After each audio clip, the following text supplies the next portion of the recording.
जो कॉकरोचेस कल हमारे पीसफुल प्रोटेस्ट के लिए आ रहे जंतर मंतर 1 बजे एक थाली और एक चम्मच ले आई है। बाकी तो आप समझ ही गए होंगे। दिल्ली का जंतर मंतर एक बार फिर उबालने वाला है और इस बार मामला सिर्फ एक प्रदर्शन का नहीं बल्कि उस गुस्से का है जो लाखों छात्रों के दिलों में धीरे धीरे जमा होता गया और अब सड़कों पर उतरने को तैयार है।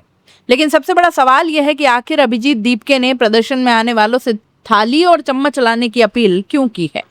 क्या ये सिर्फ एक प्रतीक है या फिर सत्ता को उसी अंदाज में जवाब देने की तैयारी जिसकी याद देश ने कोरोना काल में देखी? आखिर ऐसा क्या हुआ कि सोनम वांगचुक जैसे सामाजिक कार्यकर्ता भी इस आंदोलन के साथ खड़े नजर आ रहे हैं? क्या ये सिर्फ नीट परीक्षा का मुद्दा है या फिर देश के युवाओं को धैर्य की आखिरी सीमा है?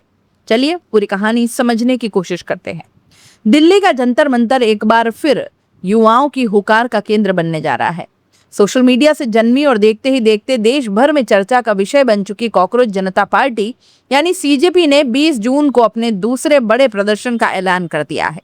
लेकिन इस बार आंदोलन का तरीका जरा अलग है और इसी वजह से इसकी चर्चा हर तरफ हो रही है। सीजेपी के संस्थापक अभिजीत दीपके ने सोशल मीडिया प्लेटफॉर्म एक्स पर एक वीडियो जारी कर समर्थकों से अपील की कि जो भी छात्र और युवा जंतर मंतर पहुंचे वे अपने साथ एक थाली और एक चम्मच लेकर जरूर आए। और फिर उन्होंने एक ऐसा वाक्य कहा जिसने पूरे इंटरनेट पर हलचल मचा दी है। बाकी तो आप समझ ही गए होंगे। और बस यही एक लाइन अब राजनीतिक गलियारों से लेकर सोशल मीडिया पर बहस का विषय बन गई है। दरअसल इस अपील को कई लोग कोरोना महामारी के दौरान प्रधानमंत्री नरेंद्र मोदी की उस अपील से जोड़कर देख रहे हैं जब देशवासियों से ताली और थाली बजाकर कोरोना योद्धाओं का सम्मान करने को कहा गया। अब अभिजीत दीपके उसी प्रतीकात्मक अंदाज में व्यवस्था की नींद तोड़ने का संदेश देते दिख रहे हैं। कॉकरोच जनता पार्टी का दावा है कि आंदोलन पूरी तरह शांतिपूर्ण होगा और इसके लिए दिल्ली पुलिस से अनुमति भी मिल चुकी है। दोपहर 1 बजे जंतर मंतर पर देश भर से छात्र, अभिभावक और समर्थक जुटेंगे। इस प्रदर्शन का मुख्य मुद्दा है नीट परीक्षा में कथित अनियमितताएं, पेपर लीक के आरोप, छात्रों में बढ़ता तनाव और लगातार सामने आ रही अपनी जान देने की घटनाएं। अभिजीत दीपके का कहना है कि सिर्फ पिछले 48 घंटों में 5 छात्रों ने अपनी जान दे दी है, जबकि कुल मिलाकर 11 छात्र अपनी जान गंवा चुके हैं। और उनका सवाल बहुत सीधा है कि अगर छात्र मर रहे हैं तो जिम्मेदार कौन है? दीपके ने केंद्रीय शिक्षा मंत्री धर्मेंद्र प्रधान के इस्तीफे की मांग दोहराते हुए कहा कि अब और इंतजार नहीं किया जा सकता।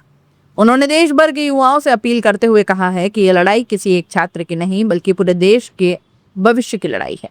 इसी बीच आंदोलन को एक और बड़ी ताकत मिलती दिखाई दे रही है।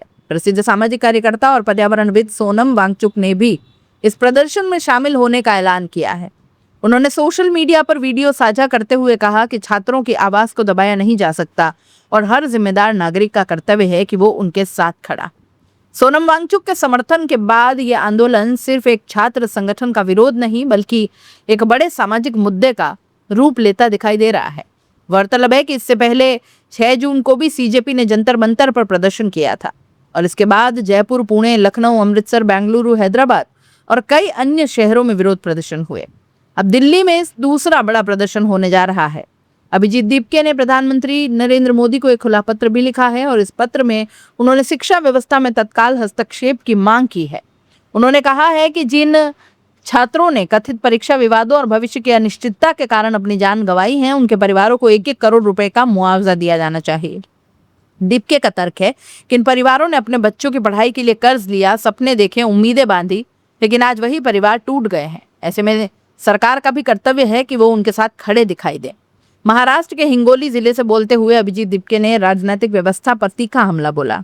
कहा कि नेताओं के पास विधायकों और सांसदों की खरीद फरोख्त के लिए करोड़ों रुपए हैं, लेकिन किसी मृत छात्र के परिवार को सांत्वना देने के लिए फोन तक नहीं किया जाता। उन्होंने मुख्यमंत्री देवेंद्र फडणवीस के आवास से महज कुछ 100 मीटर दूर हुई एक छात्रा की मौत का जिक्र करते हुए सवाल उठाया कि आखिर व्यवस्था इतनी संवेदनहीन कैसे हो गई। यही नहीं, अभिजीत दीपके ने शिक्षा के व्यवसायीकरण पर भी गंभीर आरोप लगाए। उनका कहना है कि जिन लोगों को सरकारी स्कूलों को बेहतर बनाने की जिम्मेदारी मिली वही अब निजी संस्थान चलाकर शिक्षा को मुनाफे का कारोबार बना चुके हैं।